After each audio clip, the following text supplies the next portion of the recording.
Hello, good morning, good afternoon, good day, good night. How many others are there? I was gonna do a big old declutter because I need to and have been putting it off for so long, and then thought, in the name of toxic productivity, why don't I do a declutter whilst also answering some of the questions that have been coming in since we resurrected from the dead over in this side of the internet. I feel like with a declutter you can't bite off more than you can chew. Oh my god, I think that re-entrance to YouTube was the nicest experience of my life. Honestly, I'm so grateful. Honestly, did not know we enjoyed the YouTube that much. So I've moved everything onto the floor. I have. Let me show you what we're working with here. This was sent to me.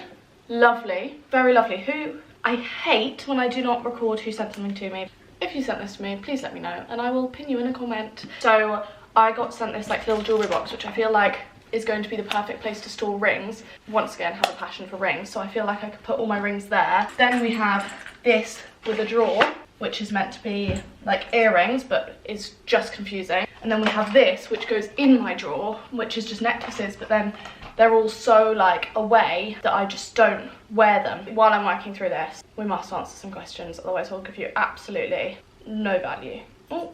Wow, okay, I can already tell this is going to take way longer than expected and I'm going to have a meltdown. Also, I did the Q&A sticker on my Instagram, which was like questions about anything, businesses, life, dogs, mushrooms, because I really like mushrooms. And I think quite a lot of people read it as like psychedelic mushrooms. Have you ever done magic mushrooms? I like chestnut mushrooms, garlic mushrooms, balsamic mushrooms, enoki mushrooms, shimeji. Right, advice on starting your own businesses. Unless you have a lot of money to invest, or you're going for funding straight away and you're confident that you'll get it based on the experience you have, like etc, etc, etc, I highly recommend that you don't try and reinvent the wheel. Like, don't try and make it about doing something completely new. The barriers to entry in like any marketplace have reduced so much over the past few years based on things like social media and people being able to platform themselves and all of that, that actually you don't need to like reinvent something entirely in order to have like a really effective, profitable, growing business. If you're trying to reinvent something, or if you're trying to like start a business with a huge app, or if you're trying to, whatever it might be, there's a huge amount of investment that like the large majority of people would have absolutely no access to. And so I think really think about what you want to do and then hone your concept. What is it that your concept's offering? And then try and explain that concept to another person or to yourself in your head or whatever it might be. And if there are any things that come up, so if someone's like, you know, like, isn't that what this business does or whatever? And then you're like, no, actually the way this does it is this is the way it would be different. That has to be clear in your concept. Like, that has to be clear as part of your business. So like every part of criticism in that way is really, really helpful before you go to market, because anything that anyone else says is likely going to be said to you also when you go to market, or customers aren't going to say it, they're just not going to buy. And so I think that's really, really important. Oh, do you want another dog? I love Zig. Where's Zig? Okay, he clearly doesn't love me. So I got my dog probably right before I quit YouTube, actually. Rehomed him, love at first sight. Honestly, it was the best day ever. I met the family that were giving him away or rehoming him, and we went to the vet, and he's like such a stressed little dog, and he literally just like straight away, like, he was cuddling towards me at the vet and everything, and I was just like, it felt like he chose me.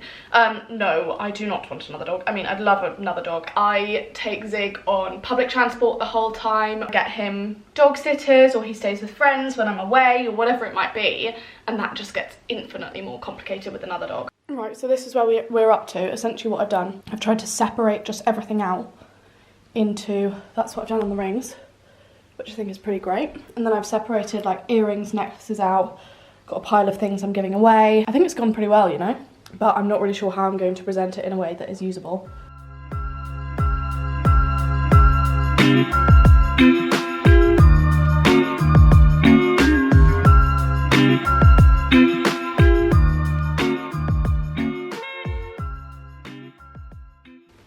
I feel like the key to wearing like all your clothes and all your like jewellery and stuff, because I just don't switch it up, is just visibility. Like, you need to be able to see it, because I see people like switch up their jewellery and like all of their outfits and everything all the time on Instagram, and it's like, I do not have the energy nor the creative license for that, to be perfectly honest.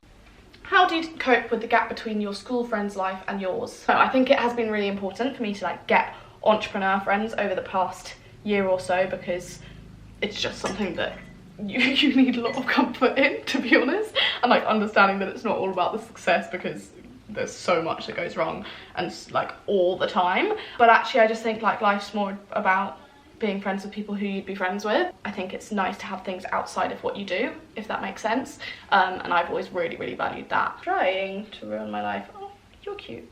You're cute. You go here. How do you keep motivated when it seems like you've made it already? Babes, like, let me tell you. First of all, there is never a point when you feel like you made it. Second of all, with a business, you always need to be fucking smashing it for it to be like okay. You need to be able to evolve like constantly, and if I ever thought there was a time that I would just feel like I'd made it and could like actually sit back and relax, like I will not until I exit the businesses. Trust me when I say that, because it is a constant struggle. Again, very grateful, but like one day I'll tell you about the past year. Fucking hell. At least I've gained a lot of respect for myself. I mean, other things I've gained include severe head issues, much pain, many tears, lots of stress, probably a few grey hairs. Once again, prefacing it with saying that it's amazing, but also, are you doing some more podcast content? So I wanted to do my second season of my podcast around, like, start recording it around this time, like I always said, like around October. Honestly, I just do not have the bandwidth at the moment, and I am absolutely queen of doing too many things that I don't need to do, and then it all just coming back to bite me. So she says, starting a YouTube channel. When will you have lower level / junior jobs open at TALA and SHREDDY? So we're still very much at the stage in both of them when if people are joining the team, they're joining with experience. Like something I want to do and do better is like great entry-level jobs where you get good experience, like not doing unpaid internships, like all of these things that I really want to do. We're still very lean teams. Like at TALA, for example, I think we're like 13 people, which for the size of business we are is actually like really, really small. So there's no duplication of roles, like everyone's doing their own bits, which even means when people take time off, like it has to be covered. At the moment, we're hiring a head of growth, we're hiring a head of finance, like things like that that are adding that way, and I cannot wait until we have more entry-level jobs and like lower level roles, but we just don't at the moment. And yeah, I mean I cannot wait for expansion of many kinds, but I will have lots to say on that in a bit. I think I need a food break. This is too embarrassing. All I have in my fridge again is a Nando's wrap, and I don't want that to be my legacy. Oh my god. R.I.P. to your plant. Oh, she has had a bad day.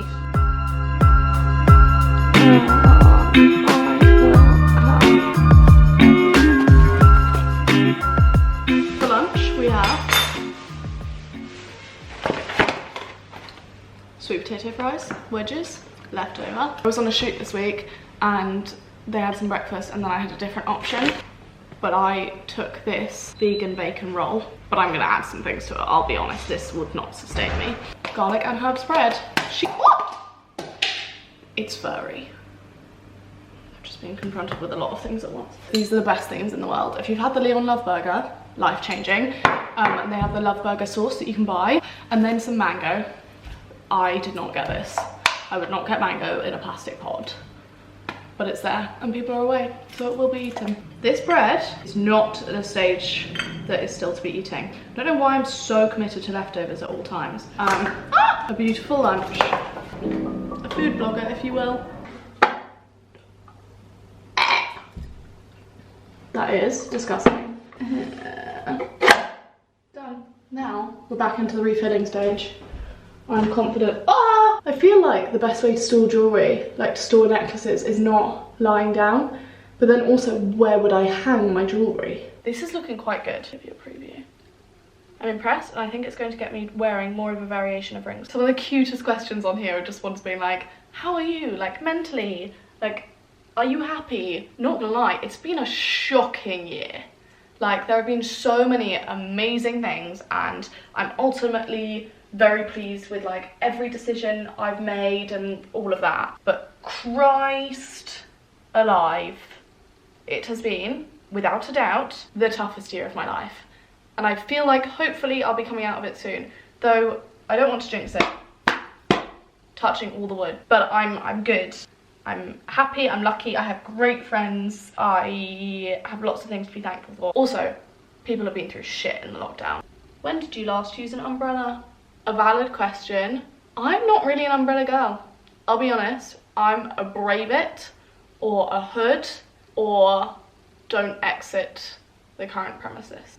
Do you pay yourself a wage from TALA and SHREDDY? I pay myself a wage currently from my personal business, so like my personal brand, and that has been the case for like the past 2 years, but I currently don't take a wage from the businesses directly because I was very fortunate to be in the position where I'd earned a lot of the money that I then put into the businesses prior to starting them. So for example, I bought this house before I'd started TALA. As I say, I'm not saying this for everyone, but because for me, I've been able to pay myself kind of from that and have invested into the businesses separately. I'd rather be putting the cash into growth, but that's kind of just the reality, and so it doesn't make sense for me to be paying myself.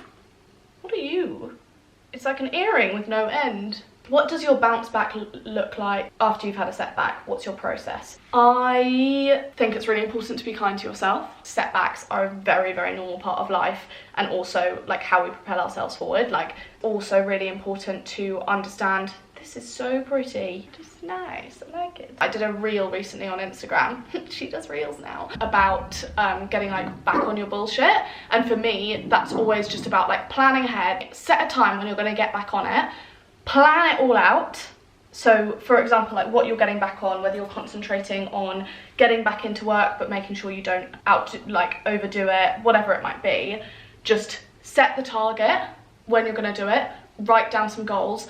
Goals can't be arbitrary for me. They have to be goals that I can like slot in places. Otherwise it's just like a wish list. Like you have to have an action plan to make it happen. I think even that is quite therapeutic, just working out how you're going to make something happen, because you're able to like see it in your trajectory, which makes it a lot easier to follow and so much more likely that you're going to make it happen. And I think as part of that, one of the really, really important things is just to make things manageable for yourself. Don't bite off more than you can chew. Note to self. Oh, you are so pretty.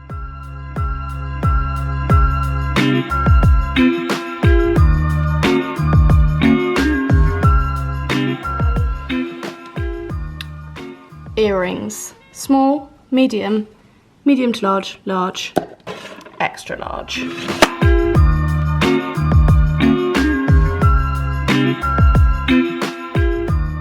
Okay, how do you find your passion? Feeling lost in life? I have the work ethic but lack direction. No one's going to tell you direction, ever.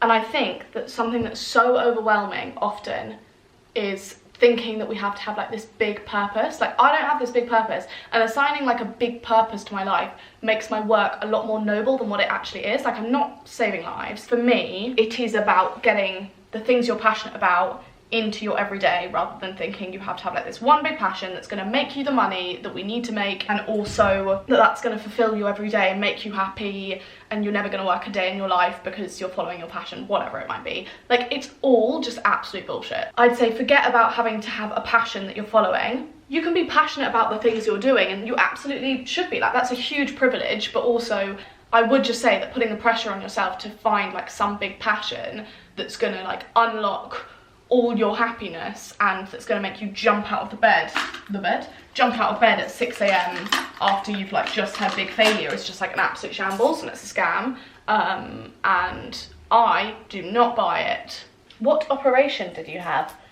So in February, it was actually quite a traumatic experience, like I do have to say. The NHS are unbelievably amazing and I have so much respect for them.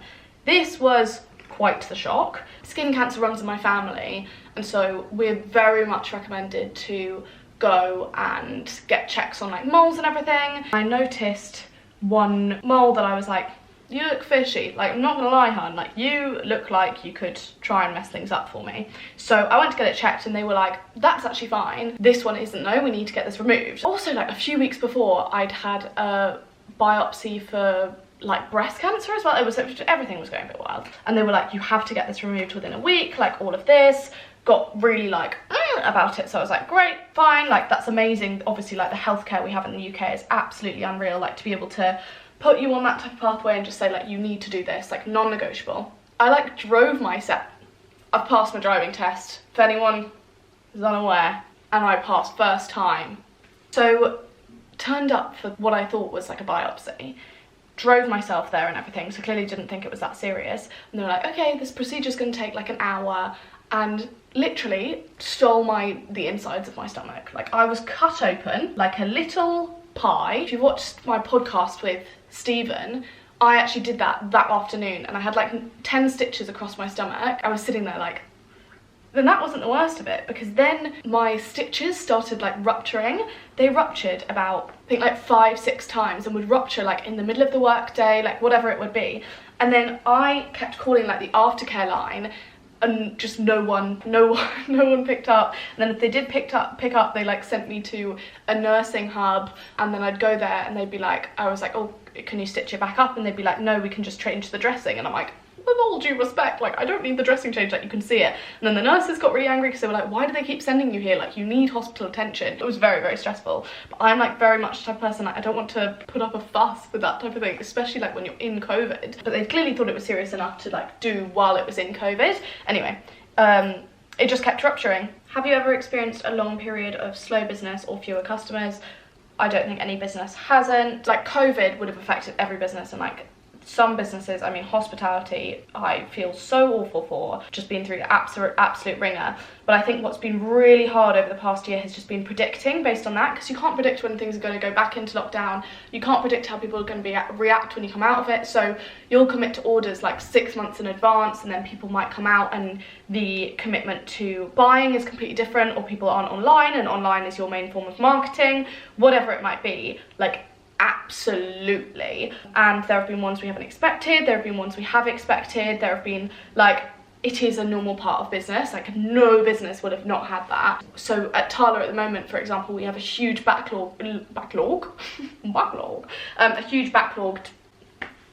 backlog towards this end of the year. So we've got so many products coming out in the next 2 months. So we actually posted on our Instagram the other day, sharing like a sneak peek into what was coming each month, because we want people to be able to make better purchasing decisions rather than just always being like, oh, I want this new thing, you know. And that's kind of part of our responsibility, even though we're growing, so it's not the same group of customers that's going to get it every time. Even though if you follow our socials, like we never want people to shop from every drop. If you looked at like TALA for the first half of the year, we had almost no newness, and that was a combination of a huge amount of things, but it meant that there's a huge amount on this side of the year. And then there's things like when you commit to the order, it depends when you're ordering it from and what your payment terms are with the factories, but you can have ones where you have to pay 50% up front and 50%, you know, 30 days after it's landed in the fulfillment center, whatever it might be. Like lows and highs are fine. Uncertainty is what will kill you, because if you are predicting a completely different climate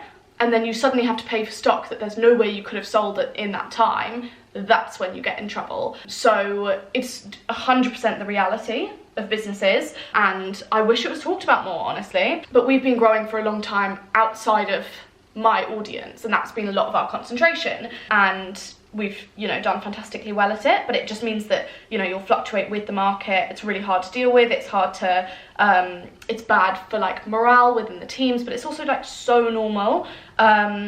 This necklace is trying to kill me. It's one of the hardest things to deal with, like no matter what reason it's for, no matter whether it's because of demand, whether it's because there wasn't a great product, whether it's because there was an iOS change and so all the Facebook ads you're doing, like the algorithm completely fucks them, whatever it might be. It is one of the hardest things to deal with, and I don't think it's talked about enough, and I don't think it's shown enough. But rest assured, very normal part of business. Thankfully, we have had a fantastic few months and are looking at another fantastic few months, so that's amazing. But it's just the reality of having a business and market fluctuations, but just like honesty. I think it's important when sharing the realities of this, because as I said, it's not the glitz and glam. That is not the entrepreneurship. That was the necklace, not the entrepreneurship, by the way, but I feel similarly about both. That was draining, but tidy room, tidy mind. I'm kind of doing like my room in installments. Have I been crying? That was a great clear out. We got rid of lots of things. Nice to see you. Bye. Have a good evening, morning, day, night.